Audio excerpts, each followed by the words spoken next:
state governments are automatically stayed. The stay is automatic. It's not discretionary. And if a 3-judge panel submits what I call a certificate of division, that is, 2 judges go one way, the judges go the other way, the case is appealed to the Supreme Court's mandatory jurisdiction. They can't deny cert. And oral argument is decided on an emergency docket timeline, which Congress would then set. I think these 3 measures would have bipartisan appeal, because I hope they do, and will go a long way to addressing the never-ending fights between the president and the judiciary. Thank you so much, and I welcome all of your questions. Thank you. Professor Shaw. Good afternoon, chairs, ranking members, distinguished members of the subcommittees. Thank you for the invitation to testify today. I understand that the purpose of today's hearing is to discuss recent judicial rulings against the Trump administration and to situate those rulings in historical and institutional context. There is no question that the Trump administration has been on a losing streak in federal court. According to the most recent data compiled by Professor Steve Vladeck, district courts have ruled against the administration in 97 cases to date. That is a large number, but it is a number that is best understood in context. First, it has to be viewed in the context of the unprecedented volume of executive action we have seen from this administration. As of May 24th, the second Trump administration had issued 157 executive orders. By comparison, the Biden administration issued 162, nearly the same number, over the course of 4 years.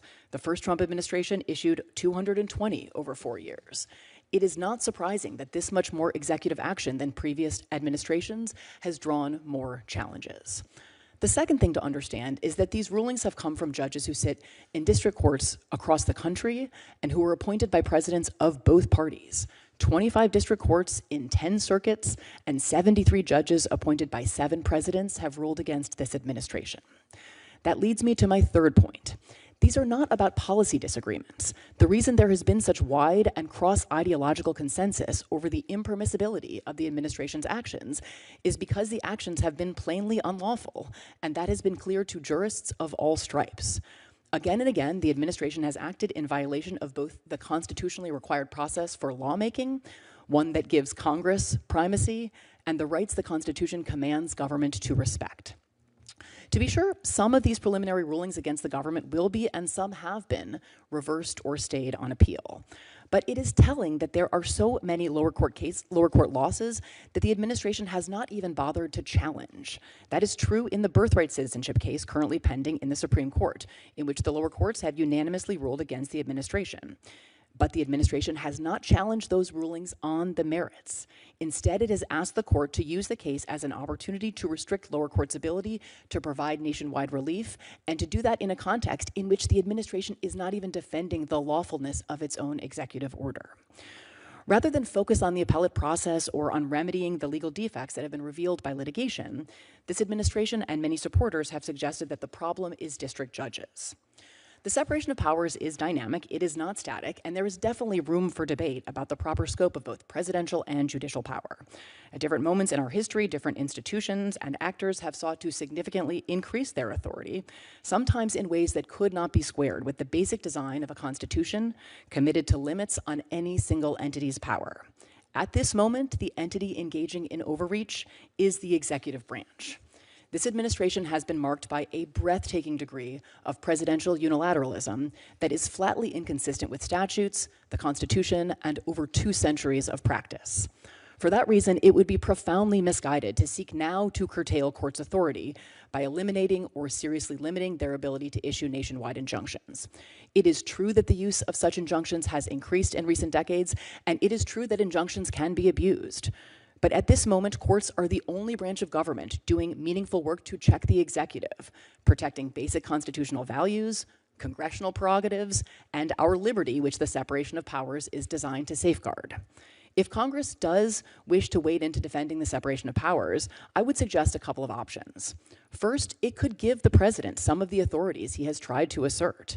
If Congress agrees that the federal government should not protect Americans from abusive financial products and services, it can pass legislation doing away with the Consumer Financial Protection Bureau.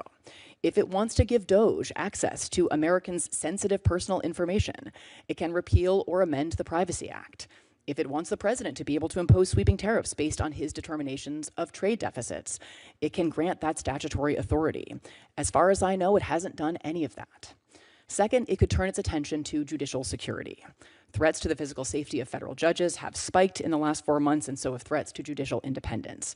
There's a pending proposal that would move the U.S. Marshal Service from the executive branch to the judiciary in order to ensure that marshals are able to focus effectively on protecting federal judges and executing federal court orders. That would both comport with the original structure of the Marshal Service and would align the security practices of the judicial branch with those of Congress, right? Each branch protected by its own security apparatus, not subject to direct control by another branch. The federal courts are an important part of our constitutional scheme, and at their best, they can serve both to make rights meaningful and to enforce and facilitate core commitments to popular sovereignty and self-rule. They have not always done that, and again, a healthy democracy allows debates about the proper scope of judicial authority.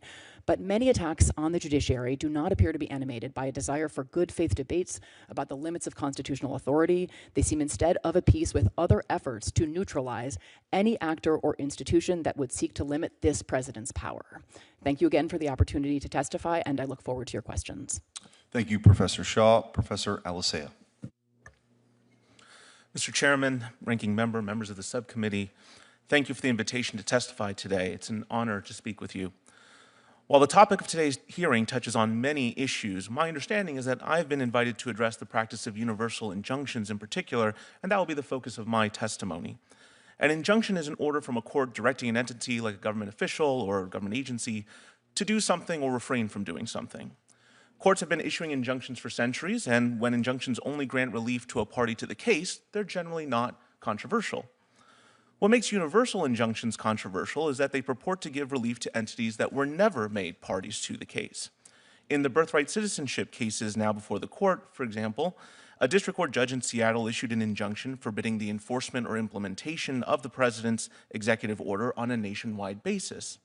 That means that the executive order cannot be enforced against anyone, even though the only parties challenging the order were 4 states and 2 individuals. Now, universal injunctions are damaging to our political and legal system for many reasons.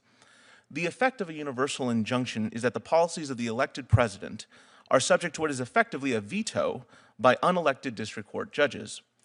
Because it only takes a single judge to issue a universal injunction, the president's opponents only have to win 1 lawsuit to stop the president, whereas the president has to win every single lawsuit if he wants to implement his challenged policies. Because they place unelected district court judges in charge of national policy, universal injunctions are a problem for presidents of both parties. This is not a partisan issue. But universal injunctions have been used at an astonishing rate against President Trump in particular, which is why the issue has become so prominent over the last few months. For example, during the month of February alone, more universal injunctions were issued against President Trump's policies than in the first 3 years of the Biden administration.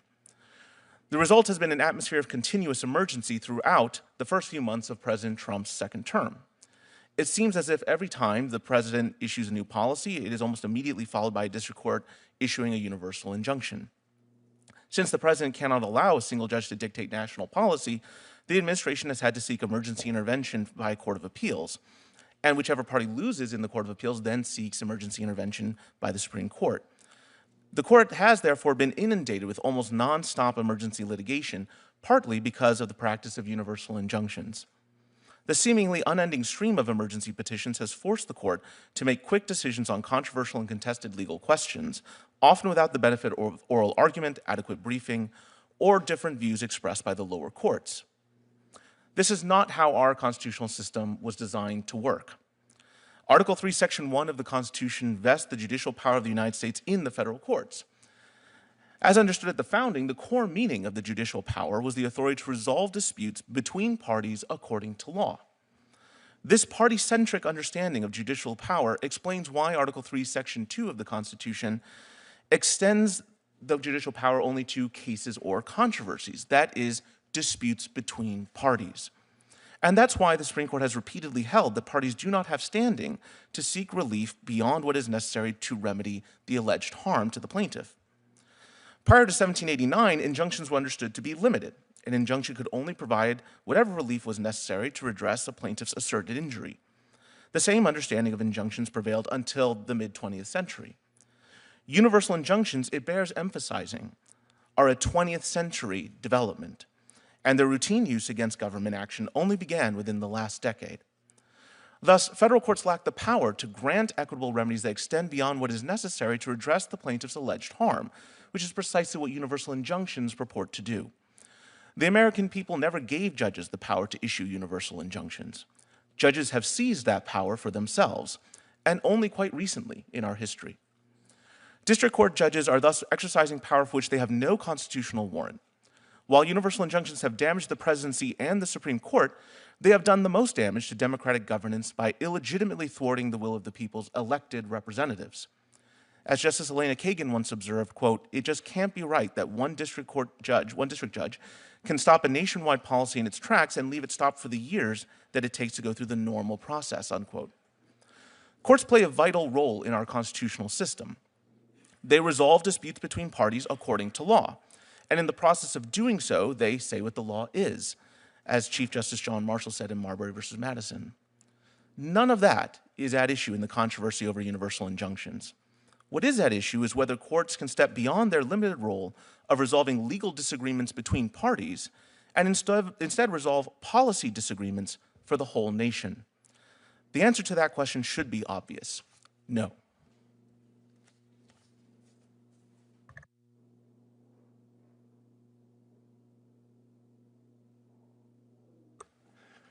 Thank you to each of the witnesses for your testimony. Professor Blackman, prior to 1963, had any federal court issued a nationwide injunction blocking federal law or executive policy? I'm not aware of any. Would you agree that from the founding through the 20th century, the federal judiciary consistently understood its powers to be limited to the parties before the court? Yes. And would you agree that the widespread use of universal or nationwide injunctions, especially against presidential actions, is a recent development emerging in the last decade? Yes. That's important history, because what we're seeing now is not normal, and we have over 2 centuries of history when this didn't happen. It is instead a novel and dangerous concentration of judicial power. When a single district judge issues a nationwide injunction, are they acting as a constitutional judge or as a de facto national policymaker? It's effectively a veto in the executive branch. We've seen district judges block President Trump's policies on immigration, energy, birthright citizenship, and even federal hiring and firing, all prior to any appellate review. All without any input from Congress, all from one single judge. Let me offer an analogy. Suppose the federal government approves a plan to cut down trees in a national forest to make way for a pipeline. One person who occasionally camps in that forest files a lawsuit. The judge not only grants relief to that individual, but certifies a putative class action on behalf of all campers nationwide and issues an order blocking any tree cutting in any forest used by any member of the putative class across all 50 states. Professor Blackman, is that consistent with the Constitution's design for judicial relief? No, it is not. Or is that rather a recipe for nationwide paralysis based on a single courtroom? Yes. Would you also agree that the proper constitutional remedy is to address the plaintiff's actual injury, not to give one judge the power to halt activity unrelated to the case at hand? Article 3 requires that. And how does Article 3 require that? Article 3 speaks of cases and controversies that specific people have specific injuries. You cannot grant relief to broad classes doing a certain injury before the court.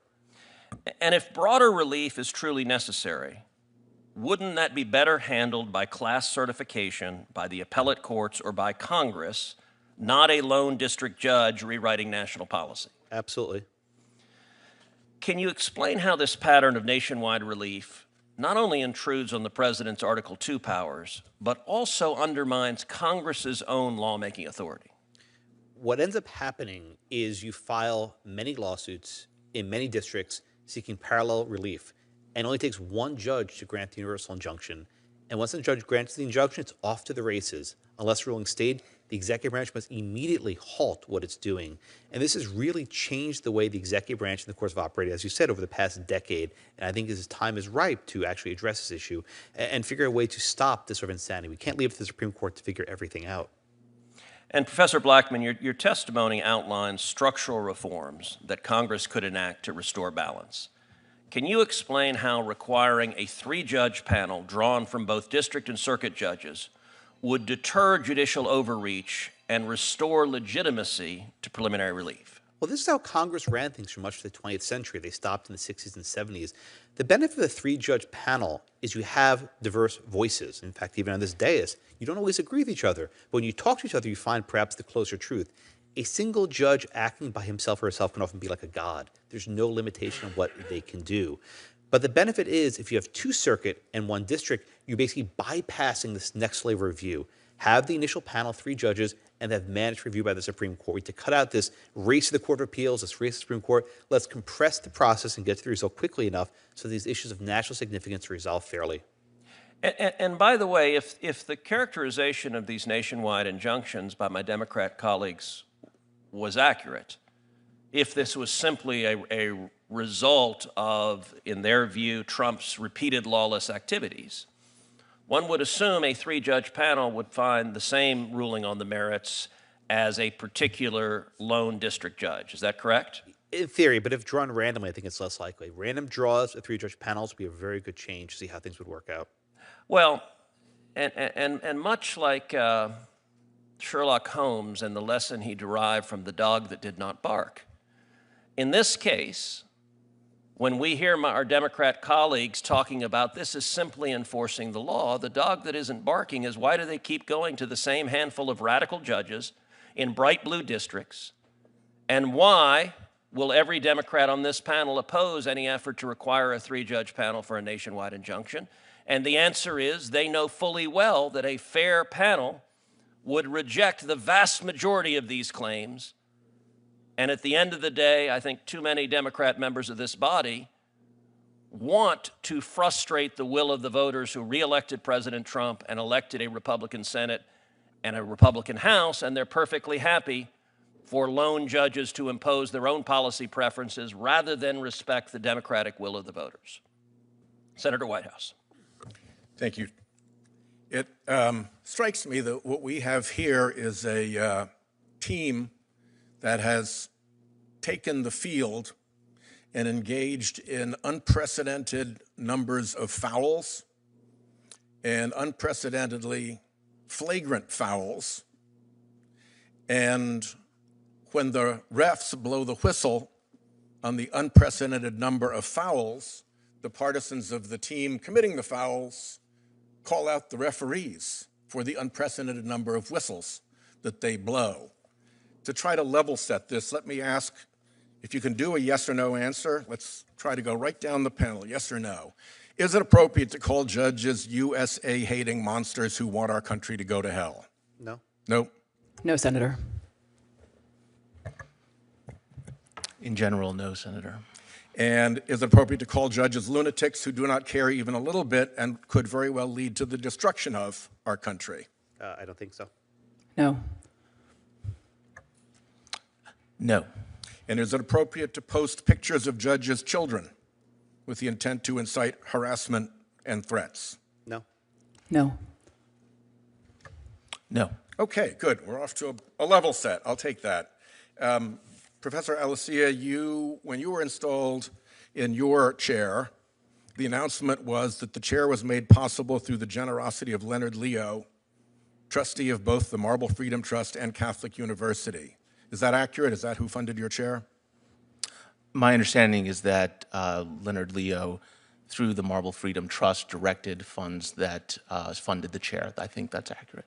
And with respect to your chair, Mr. Blackman, $1 million was given to fund it through an anonymizing organization called Donors Trust, which has been called the ATM of the far right. Do you know who was behind that Donors Trust laundered donation? I appreciate the question, Senator. I would direct all these to my college to answer. I'm sorry, first of all, your mic's not on. No, I appreciate the question, Senator. I direct all these questions about this to my college. Thank you. My question is actually to you, and it's whether you know. do you know who was behind that I donation? appreciate the question. Anonymous gifts are as they are, and I appreciate all those questions directed to my college. Your college can't answer what you know. This is a question to you about what you know. This is a Josh Blackman question.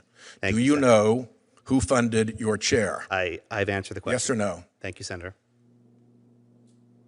You can't say this. Do you realize that if you were an expert witness in a judicial proceeding, I'd be entitled to know who was funding you because it goes to bias and conflict, correct? That's basic sort of hornbook trial practice, right?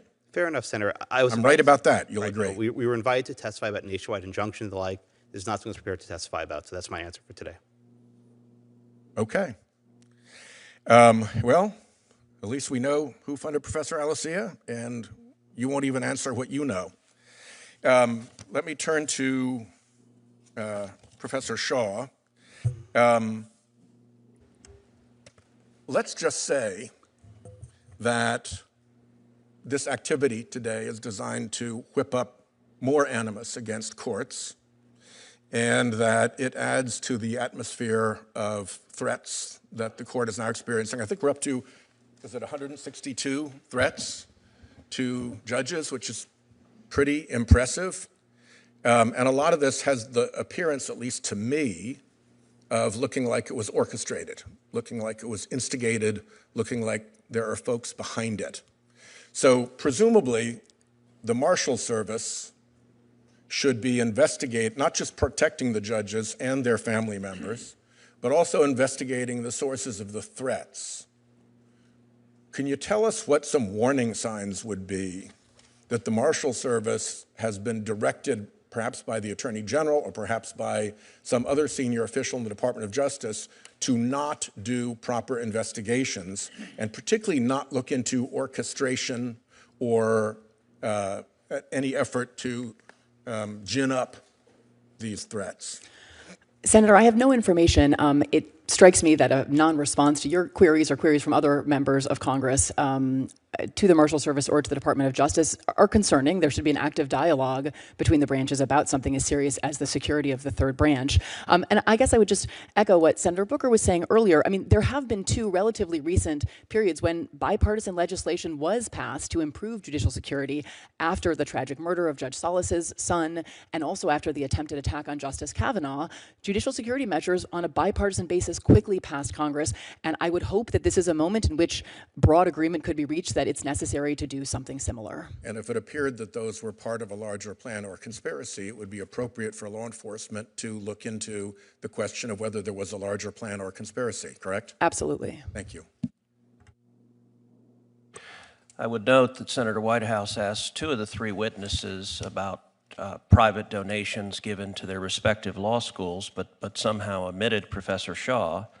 And I guess I would ask of Professor Shaw, are you aware of what's been publicly reported in disclosures that your employer, the University of Pennsylvania, from 2013 to 2019 received from Communist China $67,618,610. Have you seen those public reports? I'm sorry, Senator, I have not. Well, they are publicly reported, and $67 million from Communist China. If we're going to just clarify the record, let's clarify the record across the board. If I may, I actually don't hold an endowed chair, so I don't have an endowed chair personally, so I don't think I was being singled out for any reason, but that I don't have one. Penn. I do work for Penn, yes. Yep. Chairman Schmidt.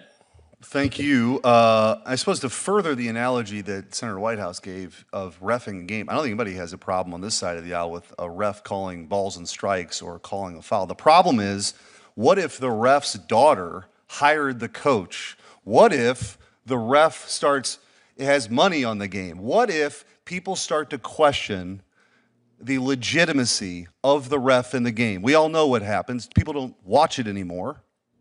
Vegas takes the game off the board.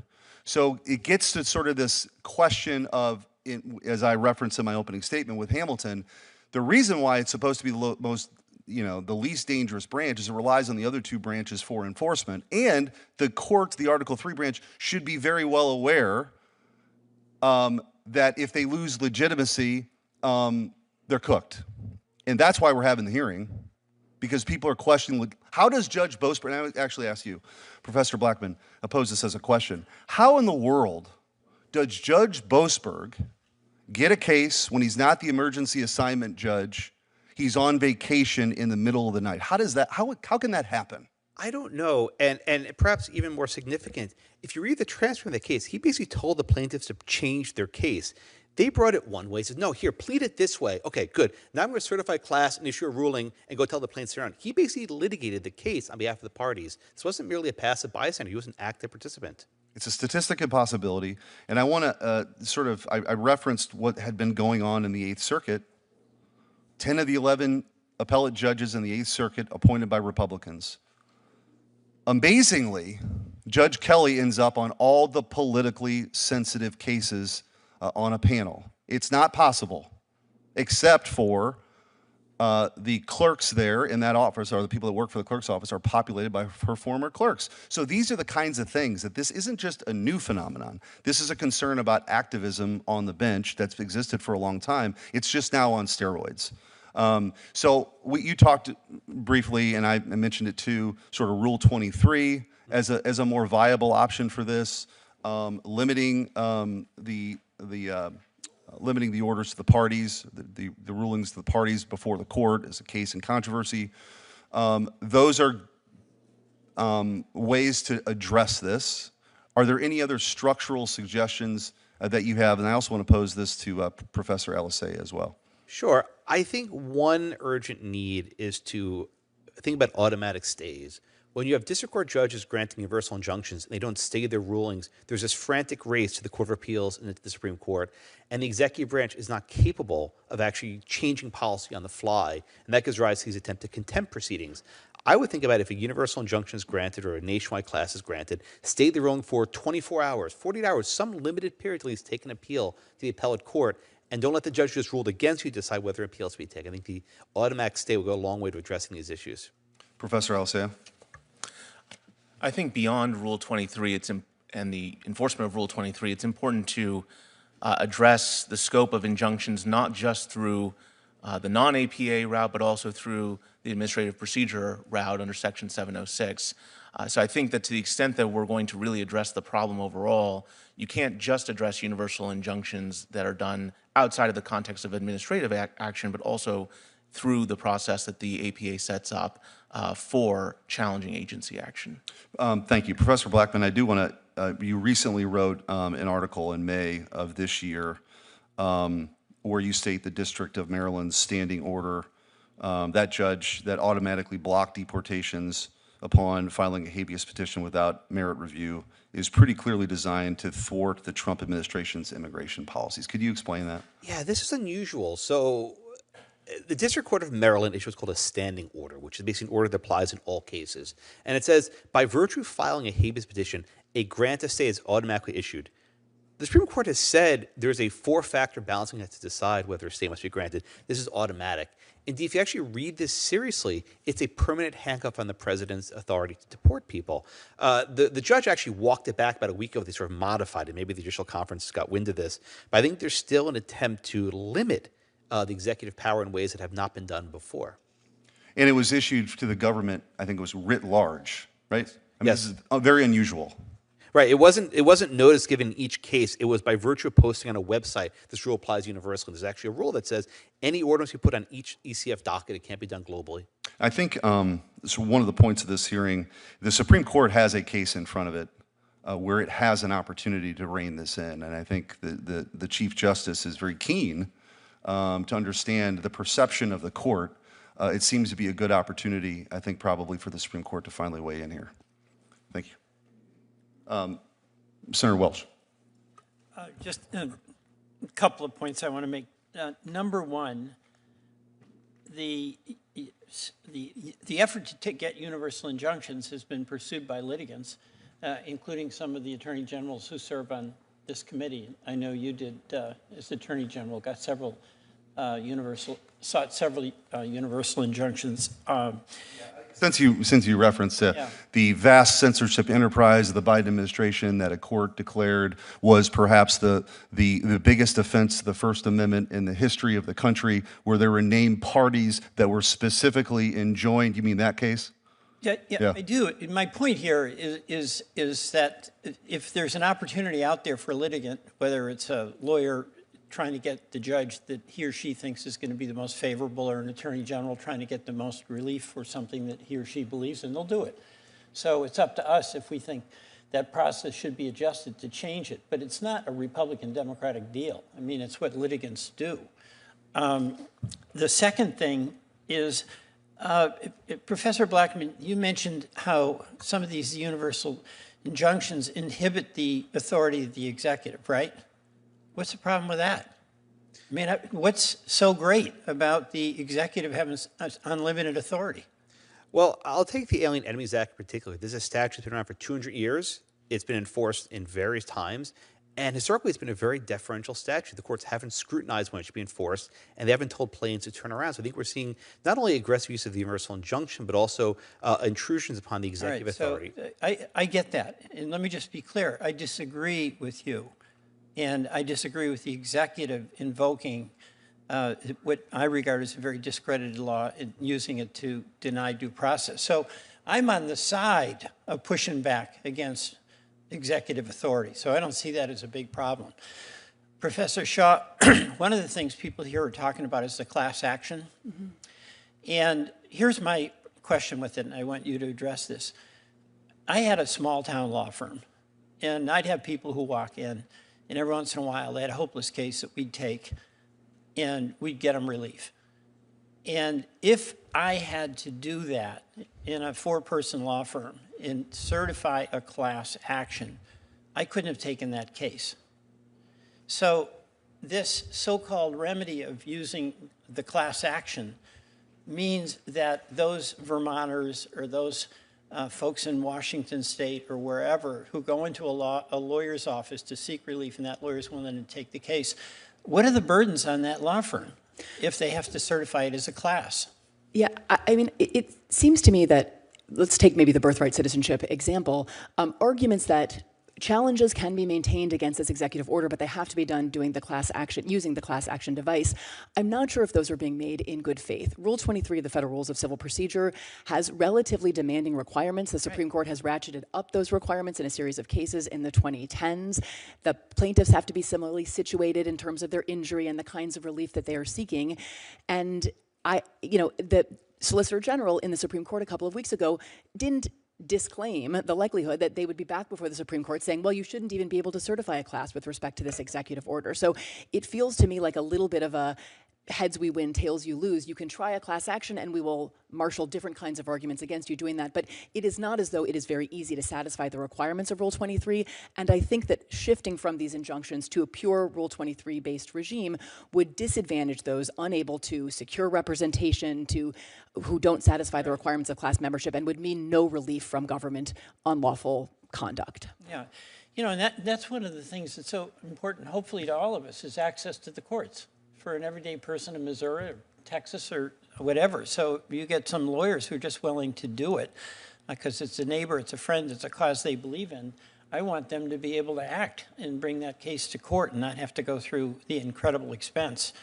On the question of universal injunctions, I mean, are there some suggestions you have or forum shopping that you have that would expedite or address what you perceive to be some legitimate problems that aren't siding with the partisan divide on this question? Yeah. Thank you for that question, Senator. I do think that single judge divisions, which allow plaintiffs to, with absolute certainty, ensure that they will receive a particular judge when they file in a particular division of a district, are an enormous problem, right? That forum shopping is not exclusive to these single judge divisions, but it is the most serious kind of forum shopping. And I should say, as of, I think right now, none of the orders against the Trump administration have issued from judges who sit in single judge divisions, unlike some of the orders issued against the Biden administration. But I do think that the Judicial Conference has already endorsed a proposal that would essentially eliminate these single judge divisions. I think that's something that we should all be able to get behind. Thanks. Well,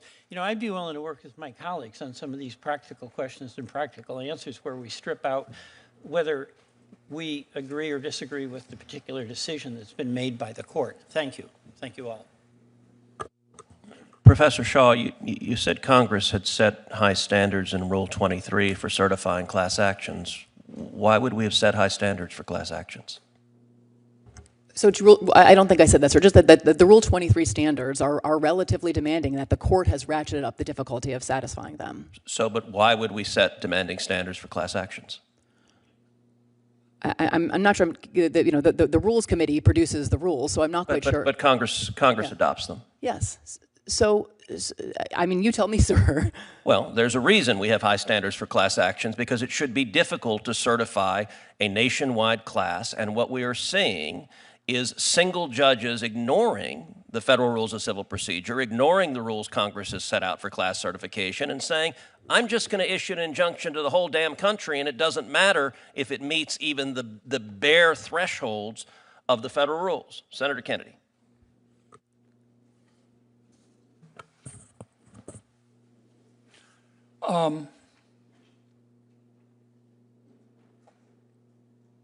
Would any of you advise a client to defy a federal court order?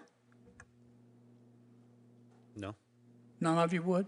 How about you, Professor?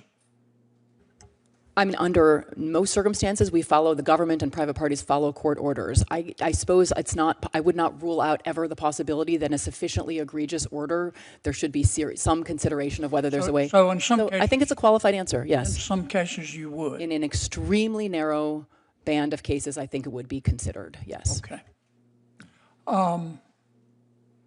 Do any of you think that nationwide or universal injunctions are not being abused?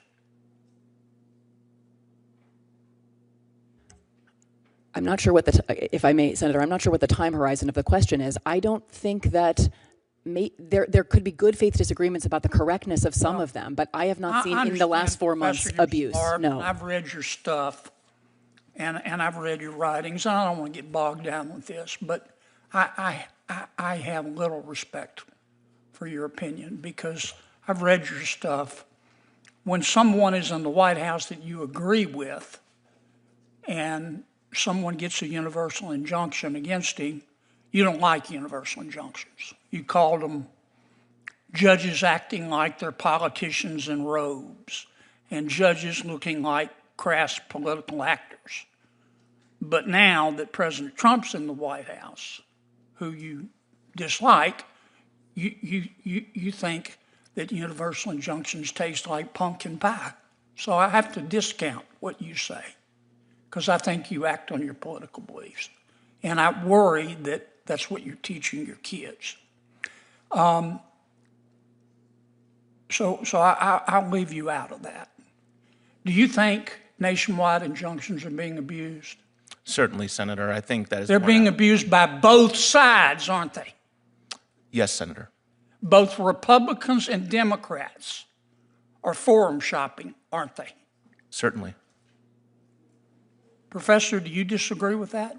I think both sides are abusing them. I agree. Okay.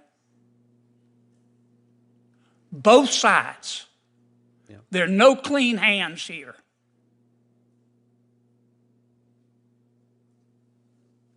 Now, your suggestion is that when a federal judge issues a nationwide injunction,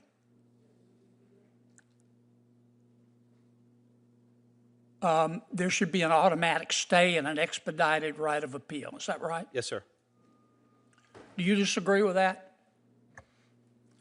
I haven't given enough thought to have a position on it, Senator. I suspect, Professor, your answer will be it depends on who's president.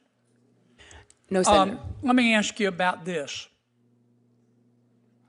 What if we had a rule? I was reading an article the other day. I'm not suggesting it. I just want your opinions. That said, if if a president, any president, issues an executive order, let's say, that clearly violates settled Supreme Court precedent, that a federal judge can't issue a nationwide injunction. For example,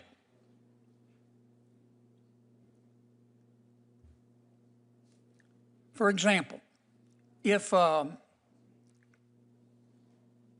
federal president issued an order that said no one in America has right to counsel any longer, including but not limited to, in a felony case, having the government pay for your lawyer if you can't afford it.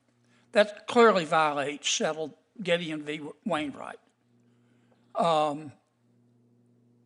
In that case, a judge has no authority or does have authority to issue a nationwide injunction.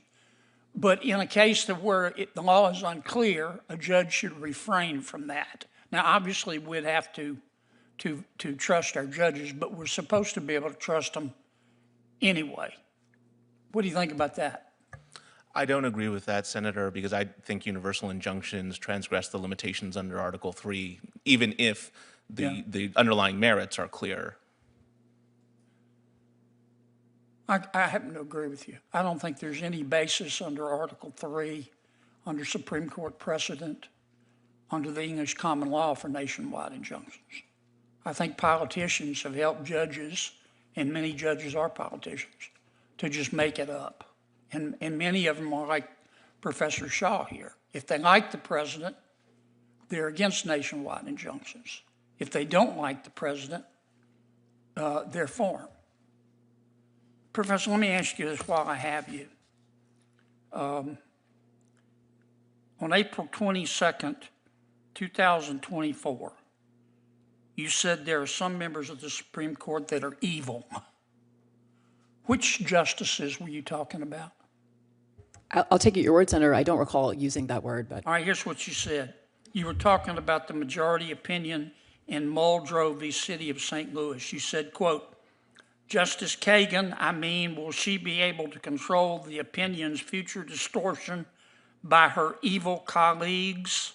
Probably not, end quote. Who were you talking about? Sir, I'm very skeptical. If there's a transcription, it was probably a transcription error. I do not think I said. No, you said it.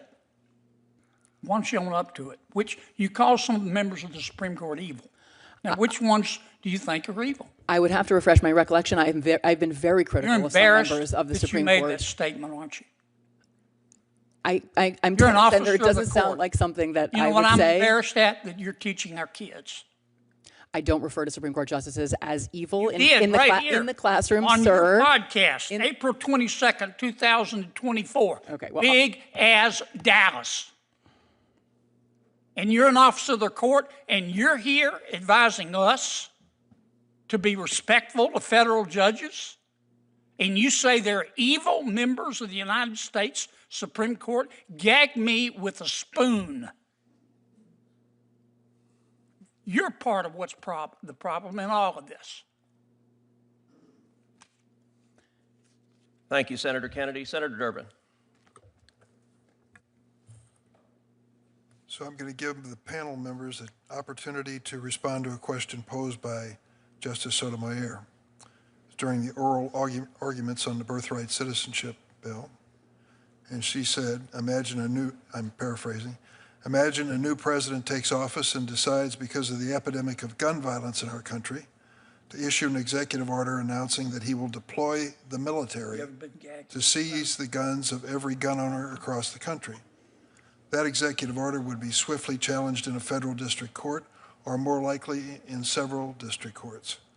Should a district court be allowed to issue a nationwide injunction to at least temporarily prevent the enforcement of that executive order? I'd like each of you to respond. Professor Blackman. I actually addressed that point in a blog post. We actually have history of someone in this country disarming everyone. His name was General Gage, and that was not fought with Rule 23. So your answer? If the president came to take everyone's gun in this country, I don't think the remedy would be in the courts. Professor Shaw? Yes, I think that whatever the constitutional right is, whether it's a Second Amendment, a First Amendment, a due process right, if a president tries to do something that is in clear violation of settled law, whether we like the law or not, that an injunction is an appropriate remedy. Professor Alessia? No, Senator. I've written in support of the Second Amendment in many fora, but I don't think that a judge could issue a universal injunction under those circumstances. Of course, the challengers could seek certification under Rule 23 and then try to pursue class-wide relief. So do you think it's reasonable to expect every single person affected by an executive order like the one I described to seek relief through Rule 23 or to file their own lawsuit to seek relief? I don't think that would be necessary, Senator. If you had one person who sought class certification successfully, that would be sufficient. But even if you had failures to class certification, once you get to the Supreme Court and the Supreme Court issues a binding decision, that precedent would bind all the lower courts. So it's not a question of whether you get to a uniform rule, it's just a question of when you get to a uniform rule and by what route. But those limitations on the route matter under Article 3. There's been a lot said during the course of this hearing about the possibility or likelihood that judges are being selected for this process to review the decisions of the Trump administration on a political basis.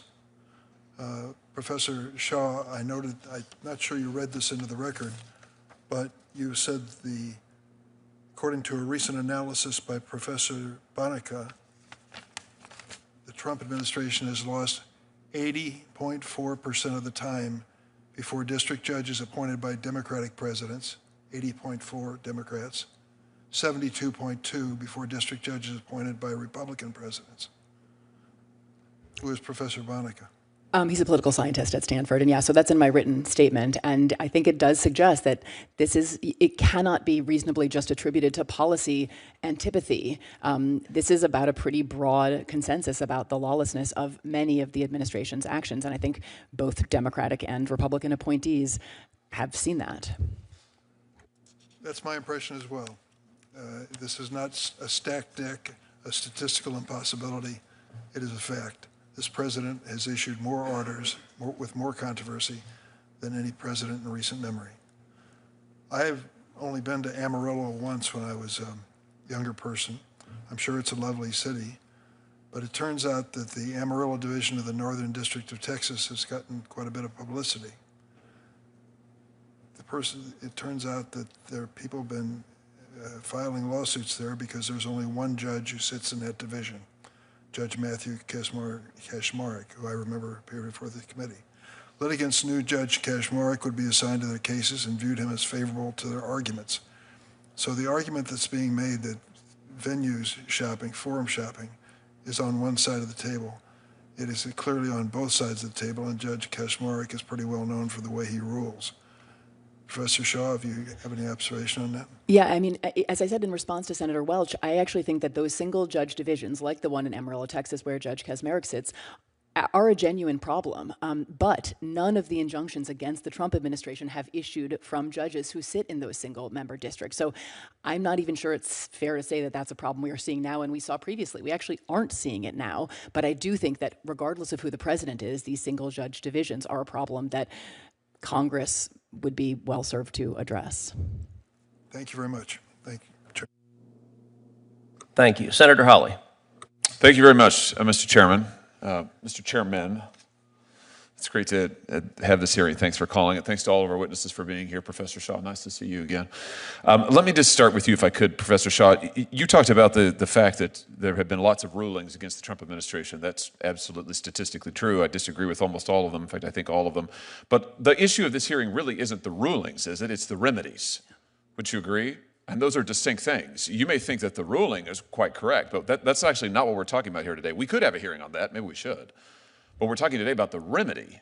And the question is a remedy that binds parties who are not before the court, is that an appropriate thing? I mean, aren't you concerned about judges binding non-parties in their remedies? You may love the ruling, but even if you do, don't you think it's a little bit anomalous for courts to be going out there and binding parties who are not before them? I mean, is that something we want to encourage? Senator, I think that judges have been issuing rulings that impact non-parties since Marbury versus Madison, right? So you're not concerned about it? I'm not. I absolutely think that they can be abused, and Well, they no, have been abused. wait a minute. You were very concerned about it just a couple of years ago. Yeah. You said in response to a nationwide injunction on the Biden FDA's mifepristone rules, and I quote, "This injunction's a travesty for principles of democracy, notions of judicial impartiality, and the rule of law." I think I've been consistent today. That was issued by Judge Kaczmarek in a single judge division. They're a problem. Those are a problem. With him personally? Wait, no. So your testimony is if it's issued by Judge Kaczmarek, it's bad? No, sir. It's personal? That is not my testimony. So is the problem with the injunction? You were criticizing the universal injunction here. Issued by a judge in a single judge division. I've been very clear today that those are a problem. By a Republican judge in a Republican division, then it's bad. No, Senator. Otherwise, it's fine. No, Senator. I think that single judge divisions What is the are a problem. principal difference? I'm looking for a principle. I understand you hate the president. I understand you love all of these rulings against him. You and I both know that's not a principle. You're a lawyer. What's the principle that divides when issuing a nationwide injunction is okay when it's not? When the Biden administration was subject to nationwide injunctions, you said that they were travesties for the principle of democracy. You didn't say the referral to Judge Kaczmarek was a travesty. You said his injunction was a travesty for principles of democracy. Yeah. So, in other words, the translation is just you didn't like the outcome. Is that right? No, Senator. Look, we're talking about, I don't think Article 3 precludes this form of relief. So we are talking about prudential consideration. Prudential meaning political? No. Then give me, so far I have yet to hear it. You've been questioned by multiple senators. I have yet to hear a principle other than the fact when you like the ruling, you think it's great to apply it nationally, including non-parties. When you don't like the ruling, it is a travesty for the principles of democracy, notions of judicial impartiality, and the rule of law. Look, Senator, I'll say I think I am self-aware enough to know that my view of the underlying legal question, I am sure colors my perception of the remedy. I think that we should all acknowledge that. And yet I do think that why shouldn't we stop nationwide injunctions for everybody? I think that's what we're talking about today. Because I'm not willing to leave without relief non-parties who are No, you're injured. not willing to leave without the ability to bind President Trump. No, I right? think that... I mean, when it's Biden, it's okay. No. When it's Biden, oh, it's a travesty. When it's Trump in office, it's, oh, no holds barred, whatever it takes, right? I believe in a powerful... What was it that President Biden's staff said? We've got to do undemocratic, unconstitutional things to save democracy. Why is this the same I believe thing? in a powerful president. I do believe in presidential power, but power and constraint are not at fundamental odds. What is the principle? Power. What is the principle? The legal principle. You've referenced prudence. You've referenced the judges you don't like. What's the principle of when an injunction binding non-parties, which was never done in this country before the 1960s? And let's see the chart, the Trump chart, which was done really only once Trump came into office for the first time. You don't think this is a little bit anomalous? You don't think that's a little bit strange? A very plausible explanation, Senator, you have to consider is that he is engaged in much more lawless activity than other presidents, right? You don't think you must this concede that as a was never possibility. used before the 1960s, and suddenly Democrat judges decide we love the nationwide injunction, and then when Biden comes to office, no, actually. It's Republican appointees as well, Senator, and the 1960s is where some scholars locate the beginning of this, but identify others, one before then? Mila Sohoni, who's another scholar of universal injunction, suggests 1913 is actually the first, and others in the 20s. The Republic endured for 150 years before there was a nationwide injunction. Well, the federal government was doing a lot less until 100 years ago. So there's many things that have changed in the last 100 or the last 50 years. So long as it is a Democrat president in office, then we should have no nationwide injunctions. If it's a Republican president, then this is absolutely fine, warranted, and called for. How can our system of law survive on those principles, Professor?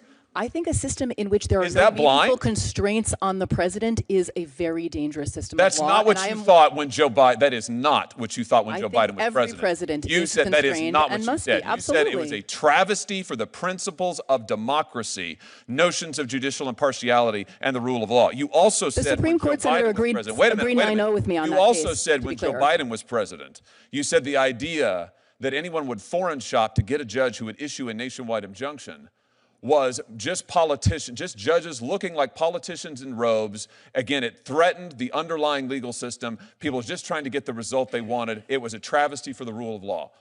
But you're fine with all of that if it's getting the result that you want. Sir, the Supreme Court agreed unanimously with me in that case, right? There was no standing. The case should never have been allowed to proceed. And the combination of parties without standing and the single judge division. No. We're talking. No, they did not. They did not issue a ruling on the nationwide injunction. You criticized the injunction nationwide. Listen, issued in a case where no one had standing. Here's the thing. We've now gone 6 minutes, and Senator Kennedy had you for 6 or 7. You couldn't identify a single principled basis. We all know the truth here, which is it's not just you.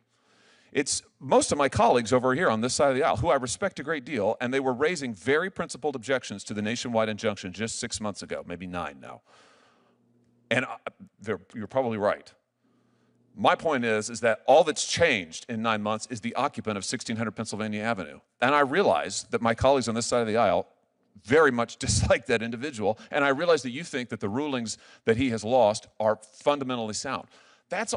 We might grant all of that. I disagree with all of that, but we can put that to one side. The question we're talking about here is, should judges, single judges, district court judges, be able to bind non-parties who are not in front of them? And you used to say no, now you say yes. Let's be consistent. I would just suggest to you our system of government cannot survive if it's going to be politics all the way down. Thank you, Mr. Chairman. Can I briefly respond? Sure. I mean, you invoked democracy a couple of times there, Senator. Judges are part of our system of democracy. Democracy is not as simple as majority rule. Judges have always served something of a You would have it be as simple as function. majority rule. When you get the majority you like, you're for the nationwide injunction. When you don't, you're not. Senator Blumenthal. Thank you, Mr. Chairman. I'm going to give you the opportunity that I often found absolutely precious when I was arguing before a panel of judges and couldn't get my answer out. I'm going to give you some of my time to just say what you were going to say to Senator Hawley. Thank you, Senator. I can't interrupt you. Okay, thank you, Senator. I'll take some of your time. I started to say this. By the way, we're good friends, so it's not personal. Well, maybe I'll just finish what I started saying at the end, which is, in a number of the questions today, there has been this embedded premise that there's something democratically troubling about judges issuing these nationwide injunctions, constraining the democratically elected president. And I guess I would just say in response that, we have a constitutional democracy, so the people are sovereign, and that's, the sovereignty flows from the people, and we do choose our elected representatives, but obviously we choose our representatives in Congress. Congress passes statutes, the president signs them, and many of the rulings we are talking about were predicated on executive branch violations of statutes that Congress passed. So the rulings in many ways are about protecting and reinforcing democracy. And then finally, I'll say that, courts are part of our democracy, right? They have served this rights protecting and democracy facilitating function from basically the beginning, whatever the original design of the Constitution was. And it is not undemocratic or anomalous for courts to sometimes strike down acts of the president or of Congress when they conflict with the fundamental law, which is the Constitution, which in our system, courts have long had the primary role in enforcing. And in fact, just as a footnote to this conversation, Congress has an obligation to follow the Constitution too, correct? Absolutely. The president does, Congress does, every official, state and federal takes an oath to uphold the Constitution, but where that oath does not appear to be fully honored by one or more other actors in government. Sometimes courts do need to step into the breach. I think that is what we have been seeing. And I can't remember exactly what that chart said, but so far in the lawsuits that have been brought, the administration or the president has lost, I would say, a vast majority of times. Is that correct? The vast majority, yes, Senator. And I want to ask a somewhat open-ended question because I have to confess, as Attorney General of the state of Connecticut, I probably succeeded, I can't name in which cases, obtaining a nationwide injunction. Then Attorney General Schmidt sought more than... You started it. Is that your admission? sought more than a dozen nationwide injunctions against the Biden administration. Then Attorney General Moody also sought numerous nationwide injunctions. This is a tactic, and it's a well-founded one, that attorneys general, litigants, and others have used again and again and again. And it shouldn't be a partisan issue. Nationwide injunctions shouldn't be a partisan issue. And when I say they did it, I'm not being accusatory. I confess I did it. And I don't know about then Attorney General Whitehouse. He can speak for himself, but it should not be a partisan issue, should it? I agree that it shouldn't be, and that, but of course, yes, it has been. I mean, I think that despite the somewhat heated exchange I was just having with Senator Hawley, I do think that we don't want judges to be sort of driving the train of policymaking, and there are absolutely, there may be points and there may be contexts in which it does feel as though some fundamental change to the way judges consider nationwide injunctions, how much there's some critique that the merits have become the entire analysis, and that some, there should be some prescriptions that are different about the kinds of harms that should be, the way harm should be evaluated or assessed. So I do think there are, again, back to the sort of prudential point, there are absolutely reforms that I think that there could be some. Just to take, and I apologize for interrupting, please. but I am running out of time. Yeah, sorry. To take Senator Hawley's point about looking for a principle, a jurisprudential lodestar here, maybe we do need some refinement on a bipartisan basis to provide some guidelines to district court judges, some of whom come to work on their first day and are presented with litigation that determines whether or not kids get health care or whatever in parts of the country they've never visited, in towns they don't even know how to pronounce. Right. So, and whether that comes from a rule change, Supreme Court guidance, something legislative, I am not sure, but I think there could well be bipartisan consensus around clearer standards that guide judges asked to consider requests for nationwide injunctions. And that would probably increase the credibility of what courts do if they could point to standards that were not just personal preferences or whims or, perhaps subconscious political leanings. I agree with that, Senator. Thank you. Thanks, Mr. Chair. Thank you. Senator Blackburn. Thank you, Mr. Chairman. Professor, I do want to come to you, and I want to return to the conversation about calling the Supreme Court justices evil. You host a podcast, correct? Yes, Senator. And that is called Strict Scrutiny, correct? Yes, Senator. Okay. You made those comments on your podcast. And Mr. Chairman, I would like to submit the recording of that podcast for the record. Without objection. Thank you, Mr. Chairman. In that podcast, you referenced, as Senator Kennedy said, to Justice Kagan an opinion, and you referred to the conservative justices as, and I'm quoting you, her evil colleagues. That is something you said on Strict Scrutiny in your podcast. And you, in that same podcast, you made a reference to Justice Alito. Do you recall that? I don't recall that. We certainly do reference Justice Alito, so I believe that, but I don't recall specifically your comment what. There was that he was an abject misogynist.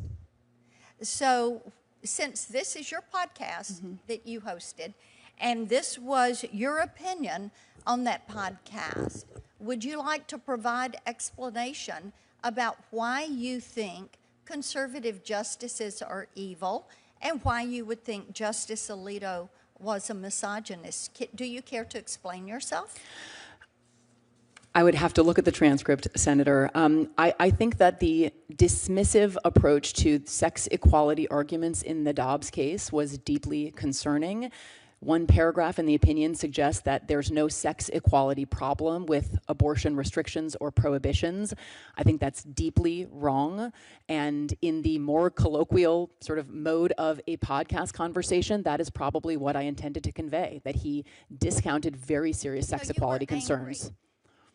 You were angry and you let your emotions get the best of you, is basically what you're saying. I don't think I'm saying that, Senator. I was having a conversation, and I am sure I was criticizing Justice Alito. We frequently do on my podcast. Okay. Would you call that lack of respect? as podcast in the context of a podcast, I will stipulate that we frequently demonstrate a lack of respect for writings of the Supreme Court justices. That is good to hear that from you, that you have that admission of guilt. So thank you for that. I've got a question for the entire panel. There was discussion about Section 1507 and protesting outside of judges' residences, justices' residence. And I've got a bill, the Protecting Our Supreme Court Justices Act, and it would deter intimidation of Supreme Court justices. And in the exchange Senator Cruz had earlier, he referenced that purposeful intimidation. This would change, it would increase the maximum term of imprisonment for violation of Section 1507 from 1 year to 5 years, and increasing the maximum time, jail time for a protester under 1507 is, I think, an effective way to deter this intimidation of our justices. So I'd like to hear from each of you on this. Professor Blackman, I'm going to come to you first, and then just a very quick, short answer from each of you. Sure. I think it's a good idea, and I think it should be enforced vigorously as well. We mentioned Judge Kaczmarek before. He's had several death threats against him. They resulted in plea bargains, so I think there's a serious problem that needs to be addressed with enforcement. Okay. Professor Shaw? You know, I think that any law that also touches protected First Amendment conduct would need to be scrutinized carefully, so I would need to take a look. I'm not prepared to take a position here. Outside of a... No, this is about protest outside of... Protests or intimidation. Right. Okay, so violence, absolutely. I mean, if we're talking about increasing penalties for violence, I would absolutely support that, yes. Okay, great. Professor?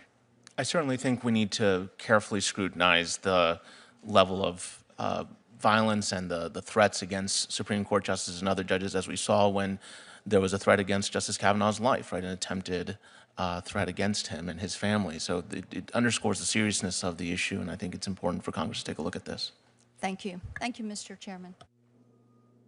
Thank you. Senator Hirono. Thank you, Mr. Chairman. I kept hearing one of my colleagues accusing you, Professor Shaw, of disliking nationwide injunctions only when it is applied to Democratic presidents. He tries so many times. That is not what you said. That is certainly not what I heard. What I heard you say was in those instances where there's a single judge in a district, that can lead to foreign shopping, judge shopping, which is exactly what happened in Amarillo, Texas. And you said that is something that Congress could address. I think that is a fair depiction of what you testified to. Is that correct? Thank you, Senator. Yeah, that was in my written testimony, and I think that I did confirm it today. So I had introduced a bill to Stop Judge Shopping Act, which would require suits seeking nationwide relief against the enforcement of federal law to be filed in the D.C. District Court. And I explained at the time that I introduced the bill that this court, quote, hears the large majority of cases involving challenges to federal agency action, and its judges are experts at deciding these cases impartially, end quote. That is one of the ways that we can address the issue of foreign or judge shopping, which you did address once again today.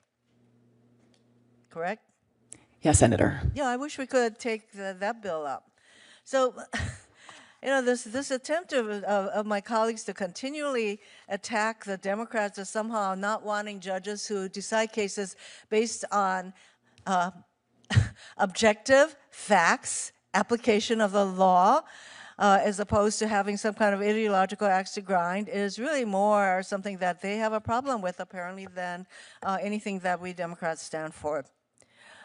Once again, Professor Shaw, there was a suggestion today that case assignments in D.C. is happening in a way that is statistically impossible. And I think this only serves to point out that maybe the person who made this allegation doesn't have enough awareness of statistics or hasn't read the rules in the way cases are assigned in D.C. Do you have any response to the allegation that someone is stacking the decks against the Trump administration in this court, the D.C. District Court? Right, Senator. So I've heard both that critique that Judge Boasberg is getting a disproportionate share of the cases, and also the kind of opposite critique that the motions panels in the DC Circuit have been more favorable to the Trump administration than random chance would produce. You know, statistically unlikely events do sometimes occur, and I think it very unlikely that there is anything untoward resulting in the assignments either at the district court or the Court of Appeals level here in DC. I have to thank you for pointing out how many cases. You know, there have been over 200 cases filed to stop this president from, in my view, abusing his power and engaging in illegal acts. And frankly, and I think Mr. Blackman also suggested this, as did you, Ms. Shaw, that if we don't like this president to be sued, then we in Congress should enact laws that allows him to do whatever the hell he wants. So why don't we let him ignore the appropriations of this Congress? Why don't we let him stop certain grants from being issued? Why don't we let him go after Harvard and any other school that he doesn't like? Why don't we let him go after law firms that take positions that he doesn't like? Why don't we let him do that if we don't want him to get sued? I think that's a rhetorical question, but certainly we could do that. Thank you, Mr. Chairman. Thank you. Senator Schiff. Thank you, Mr. Chairman.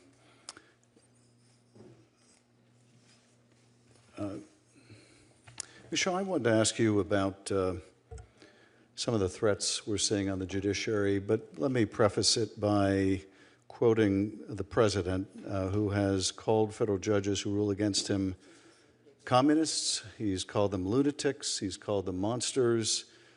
He has said that they hate the United States. Of course, he called for the impeachment of Judge Boasberg, said the court system is radicalized and incompetent. His advisor, Stephen Miller, has threatened to suspend the writ of habeas corpus if judges essentially don't fall in line. And as a result, we're seeing judges' lives threatened and their family members' lives threatened. Let me start with the threshold question in terms of a president making these personal attacks on judges for ruling against him, or the policies against the policies of the administration. Have we any experience in our history with this? I mean, there have been presidents, of course, who've been deeply disappointed in judges they've appointed, and of course, many of these judges ruling against Donald Trump or people appointed by Donald Trump.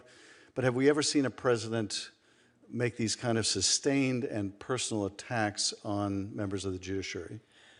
Senator, look, I would say that obviously tension between, sometimes very heated tension between elected officials and judges, presidents and judges who rule against them is nothing new. But I agree with you that there is something different about the tenor of the rhetoric that we are hearing today. And I think that some of the specific suggestions, and maybe I'll offer a couple of examples. One, I do think that including family members of judges in the attacks on judges' rulings is something that, to my knowledge, we have not previously seen members of public office engage in. The proposals to impeach, right? So there's been rhetoric, but also actual resolutions introduced in the House to impeach federal judges for the substance of their rulings is also something that I don't think we've seen. We've obviously impeached federal judges before. That's a constitutional remedy for very serious misconduct, bribery, corruption. Obviously, if the judges engage in treason, bribery, and other high crimes and misdemeanors, impeachment is the remedy. But we've never seriously entertained the possibility of impeaching judges for the substance of their rulings. And so I do think that those threats represent sort of a new escalation that is deeply concerning. Well, I would certainly agree. I tried one of those judicial impeachment cases of a judge named Porteous, and it was for bribery and other like serious offenses. Certainly not for upholding the law or the Constitution or having a different view of the law or Constitution than a president. In terms of the family members, it's not just the president's criticism, but at least while he was serving as a special employee, Elon Musk was pushing out these threats against members of the Judge Boasberg's family, I think tweeting out or retweeting content identifying who the children are or where they work. And that is just amplifying the danger to these family members. Tell us a little bit about this phenomenon now of people sending pizzas to judges and the implicit threat in that. Well, I mean, I think it's this is also something that I don't think we've seen before, right? There is clearly some kind of coordinated effort to seek to intimidate federal judges and their families by sending pizzas, communicating the message that their residence, their addresses are known, and some of the pizzas bear the name of the murdered son of District Judge Esther Salas from New Jersey. And the message there, I think, is a very clear one of very serious threat, and I think judges are taking that threat, and the marshals are as well, from the reporting that we've seen, very seriously.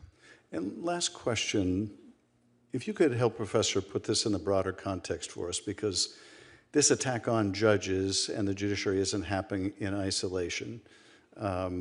We've seen the president now turn on Leonard Leo because these ultra-conservative Federalist Society-approved judges are not proving too right-wing enough for the president. But this comes in the context of the administration also going after law firms. It seems very much a part of a concerted effort to attack the rule of law and using the law to defend people's rights. Tell us a little bit about the broader context. I do think that attacks on judges and attacks on law firms are of a piece. They seem designed to seek to neutralize sources of countervailing authority and opposition to this administration. And if law firms can't take on unpopular causes because they are scared to run afoul of the president, and if judges are scared to rule against the president, then we really have lost any meaningful check on a president. And as I said in my opening remarks, I think if the Constitution is committed to a single principle, it is limits on power, right? No absolute power. And I worry that we are on a path toward few, if any, meaningful limits on the president.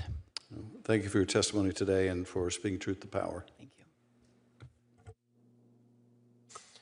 Thank you, Senator Schiff. I will also note that when it comes to rhetoric against judges, that it was Democratic leader Chuck Schumer who stood on the steps of the Supreme Court and threatened the justices by name, and one of many left-wing commentators who's amplified that message is a fellow named Ian Millhiser, who, when the leak of the Dobbs opinion happened, he tweeted out, quote, "The draft Roe opinion appears to be as bad as expected, but I'm glad it leaked because this leak will foster anger and distrust within the irredeemable institution that is the Supreme Court of the United States."